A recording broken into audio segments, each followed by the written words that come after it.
যে আমি যখন বয়ান করতে শুরু করলাম তখন আমার চাচা, আমার বড় চাচা, আপনারা ফুলতলি বড় সাহেবকে চেনেন, বড় সাহেবকে যখন অনুমতি নিতে গেলাম তখন তিনি বললেন অবশ্যই ওয়াজে যাবে, কেন যাবে না, যাওয়ার আগে লেখাপড়া করে যাবে, তোমার নিজেরও ফায়দা হবে, মানুষেরও ফায়দা হবে। তো বিষয়টি আমি মনে রেখেছি।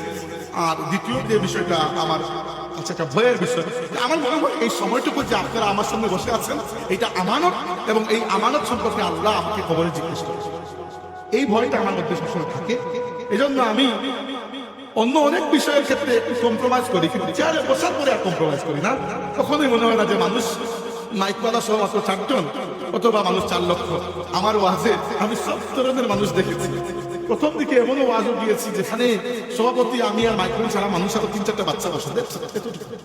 আর এমনও জায়গায় বয়ান করেছি, উদাহরণস্বরূপ ফুকরি হিসাবে সব মাহফিলে চুপ দেখা যায় না এত মানুষ। এইগুলোতে কোনো পার্থক্য হয় না। কারণ যদি আপনি আপনার এই দায়িত্বকে একটা আমানত মনে করেন, যে মানুষ আপনাকে এত যত্ন করে নিয়ে আসে, খাওয়ায়, আপনাকে হাদিয়াও দেয়, রেসপেক্ট করে, সম্মান করে বসায়, এরপরেও যদি আপনি মানুষকে ঠিকমতো আল্লাহর দ্বীন পৌঁছে দিতে না পারেন, এই আমানতের খেয়ানত করলে আল্লাহ আপনাকে ছাড়বে। এটা আমি দৃঢ়ভাবে বিশ্বাস করি।